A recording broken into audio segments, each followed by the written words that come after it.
Salut à tous les aventuriers. Aujourd'hui, vidéo qui va faire suite à celle de présentation du modèle du MBTI. On va aller un peu plus loin, on va introduire ce qu'on appelle les fonctions, et plus particulièrement, on va parler des fonctions dominantes. Allez, c'est parti.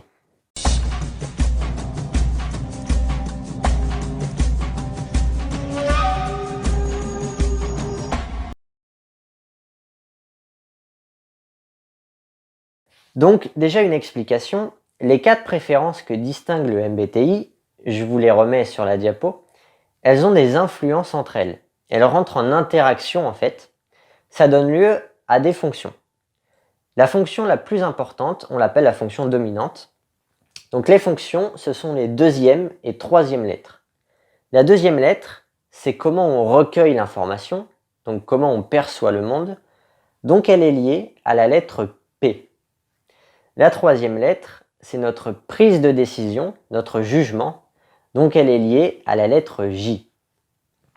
Pour trouver ces fonctions, il faut se référer aux premières et quatrièmes lettres qui décrivent des attitudes. Je vais prendre un exemple pour expliquer. Un ESTP. Alors comme il est dans la perception, il n'y a pas de précipitation pour passer à l'action. Il préfère la flexibilité. Du coup, ce n'est pas tellement comment il prend sa décision qui sera le plus important chez lui, ce sera surtout la deuxième lettre, comment il recueille l'information. Donc pour un ESTP, sa fonction dominante, c'est le SE.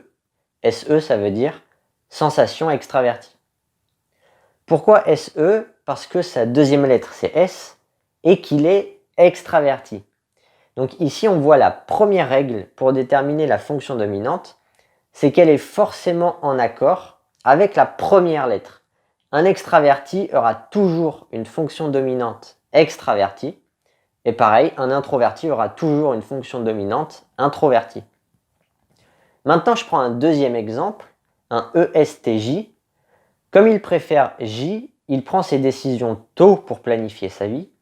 Et donc sa fonction dominante, c'est la troisième lettre. Et ce sera TE qui signifie la pensée extravertie. Ok, maintenant on va prendre pour finir deux autres exemples qui seront des introvertis. Pour introduire la seconde règle, la quatrième lettre donne forcément une fonction extravertie. Prenons un ISTP. Il a la préférence pour P, du coup sa deuxième lettre sera une fonction extravertie, le SE. Sauf qu'ici, on a affaire à un introverti. Et on a dit que la fonction dominante est forcément en accord avec la première lettre.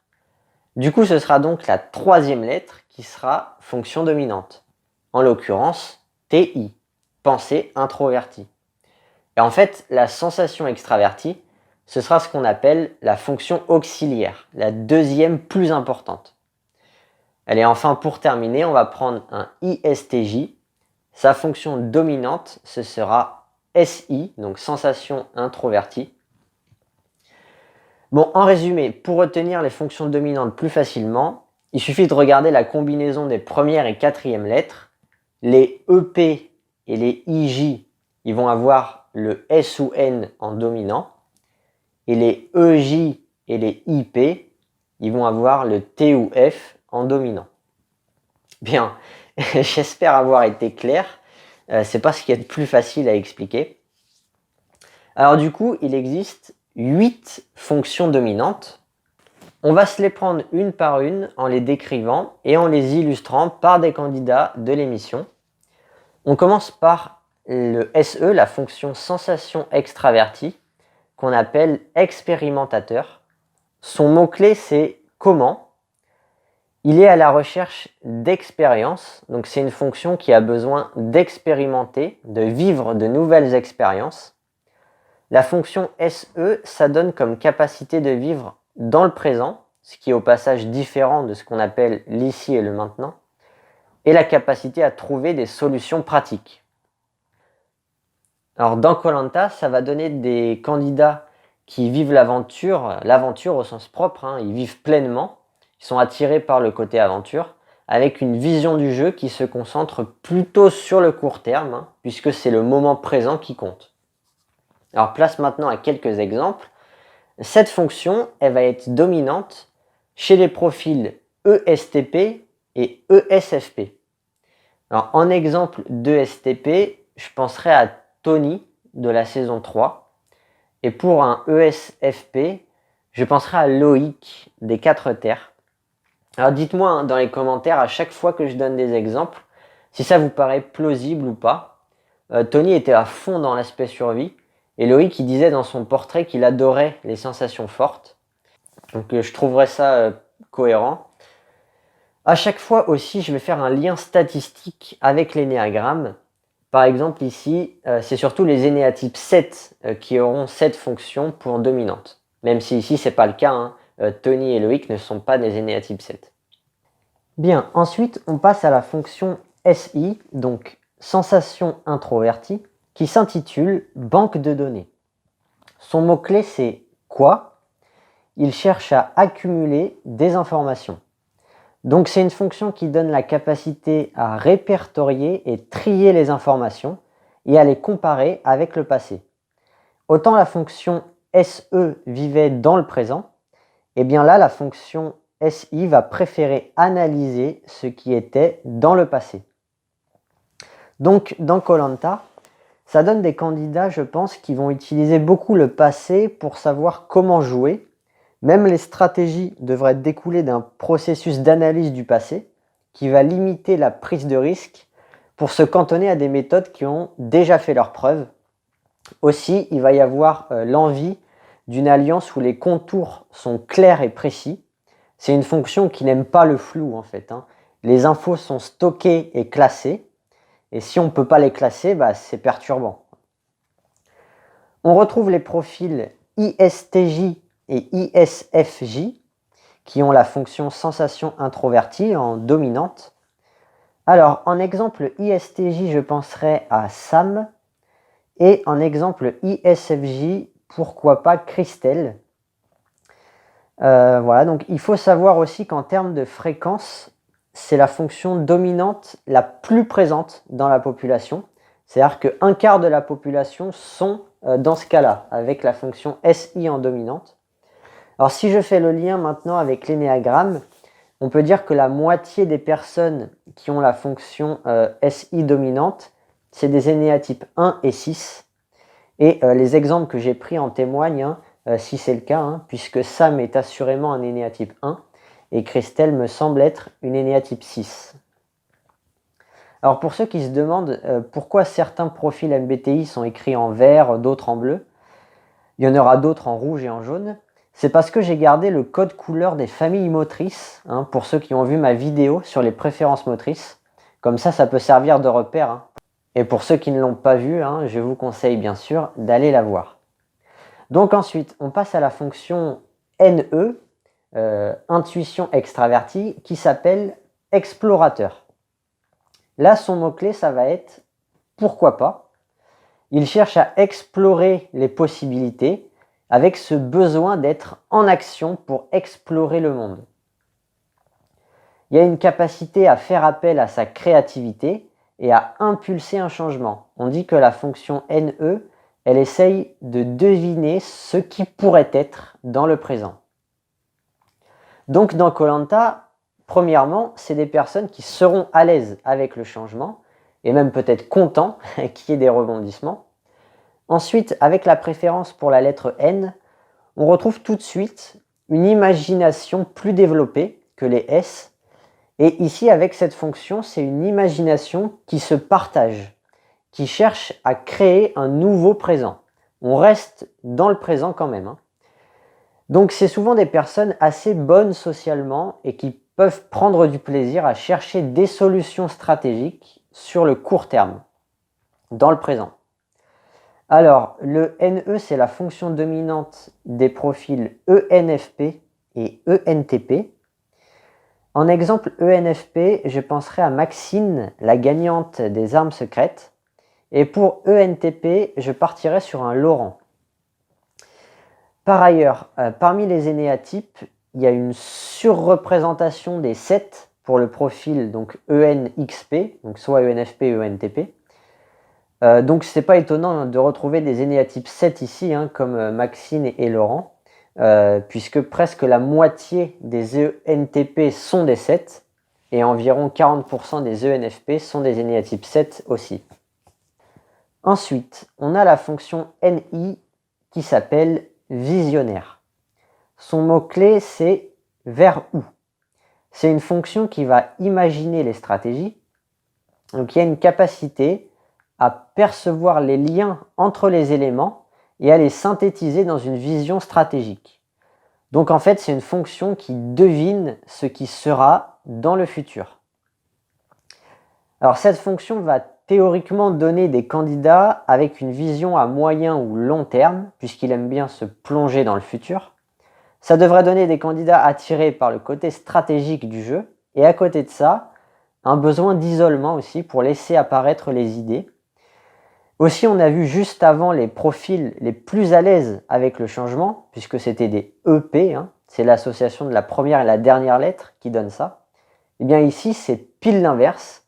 C'est des candidats qui devraient détester les bouleversements inattendus qui perturbent leur vision du futur. On a donc ici les INFJ et les INTJ qui ont la fonction NI en dominante. En exemple INFJ, je penserai à Pascal et en INTJ, Coulet. Alors, par ailleurs, Pascal, c'est un énéatype 3 et si je ne me trompe pas sur son profil MBTI, donc INFJ, je trouve que la combinaison énéatype 3 avec la fonction NI visionnaire en dominante, ça donne un cocktail détonnant pour koh parce qu'il va cumuler la perception stratégique à long terme, amplifiée par le fait que le 3 en général adore le niveau orange, et en plus souvent les 3 sont bons socialement, ils sont orientés vers la réussite. Donc c'est une combinaison qui théoriquement peut faire des ravages. Après, elle est assez rare, puisque la plupart des INFJ sont des énéatypes 4 et la plupart des INTJ sont des énéatypes 5. Bien, on continue avec la fonction TE, la pensée extravertie, organisateur. Son mot-clé, c'est en avant. Elle permet d'organiser le monde pour être efficace. Il y a donc une capacité à prendre les choses en main, prendre des responsabilités et à décider rapidement. Alors, tout ceci m'amènerait à dire que ce sont des candidats avec un style de jeu assez risqué, puisqu'ils vont se mettre en avant, ils vont aimer être des leaders aussi, c'est un poste qui devrait les attirer, donc susceptibles d'être une cible pour les alliances adverses. Les profils dont c'est la fonction dominante, ce sera les ESTJ et les ENTJ. En ESTJ, je penserai à Nawel et en ENTJ, je penserai à Inès. Alors Nawel n'avait pas été en danger dans son koh je pense qu'elle était bien tranquille dans son alliance, avec à côté d'elle d'autres personnes qui prenaient de la lumière, comme Moussa, de par son statut et sa carrure, ainsi que Inès, justement.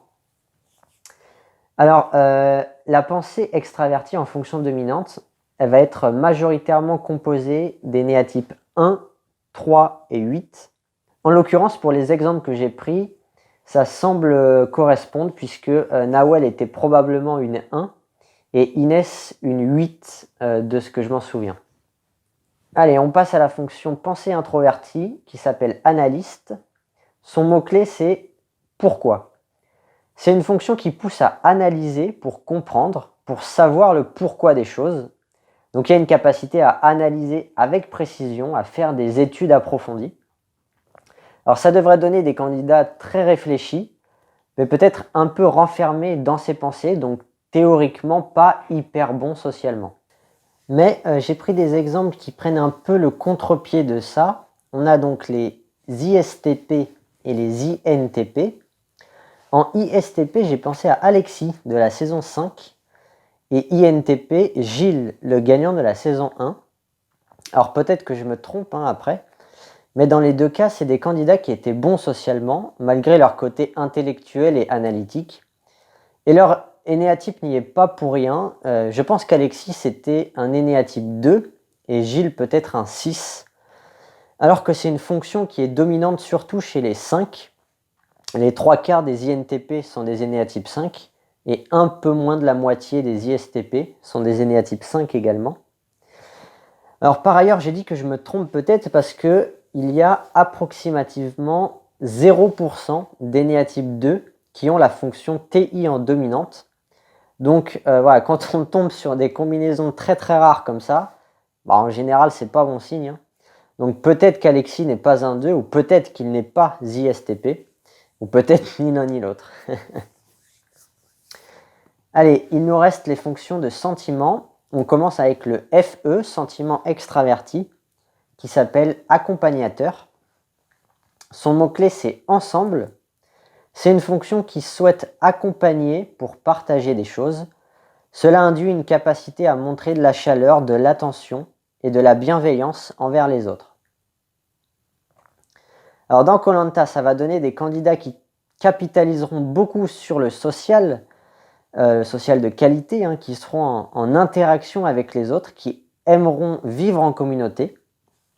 Par contre, ils devraient avoir du mal avec le fait de voter contre les autres, de s'éliminer, sauf si c'est contre des personnes qu'ils estiment être nuisibles au groupe. On a ici les profils ESFJ et ENFJ. Alors en ESFJ, pourquoi pas Amel, la gagnante de la saison 2. Et en ENFJ, pourquoi pas Cyril, de la guerre des chefs. En ce qui concerne la corrélation avec les énéatypes, sans surprise, plus de la moitié des FE dominants sont des énéatypes 2. Bien, on finit avec la fonction sentiment introverti, qui s'intitule harmonie intérieure. Son mot-clé, c'est qui. Il cherche à ressentir pour évoluer, donc un besoin de rechercher l'idéal, d'être dans une atmosphère de coopération. Il y a une capacité à contribuer à l'harmonie autour de soi, à calmer le jeu en fait. Donc dans le jeu, ce seraient des candidats calmes, plutôt discrets, qui font pas trop de vagues. C'est théoriquement des candidats qui vont avoir un jeu basé sur un social de quantité. Ils ne devraient pas trop se mêler des stratégies. On retrouve les profils INFP et ESFP. En exemple d'INFP, je pense à TE.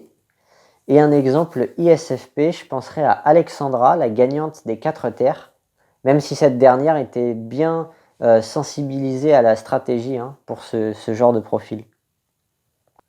Alors Alexandra, c'est une énéatype 4, T, c'est un 9. C'est des exemples typiques, puisque ce sont les deux énéatypes les plus fréquents quand la fonction sentiment introverti est dominante. Voilà, on a fait le tour des 8 fonctions. On a vu ce que ça donnait quand elles sont dominantes. Pour finir cette vidéo sur le MBTI, j'ai préparé un tableau qui ferait le lien avec le modèle de la spirale dynamique.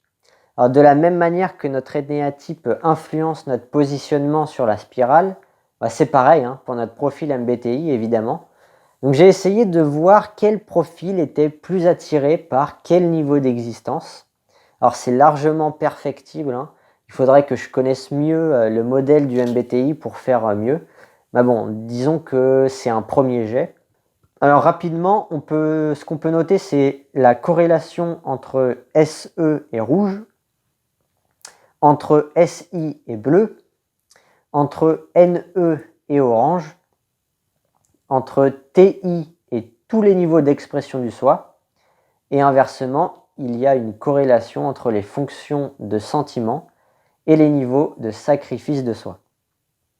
Enfin aussi, on peut noter l'attrait des NT pour le niveau jaune et au contraire le rejet des SF pour ce même niveau puisque trop conceptuel et théorique pour eux.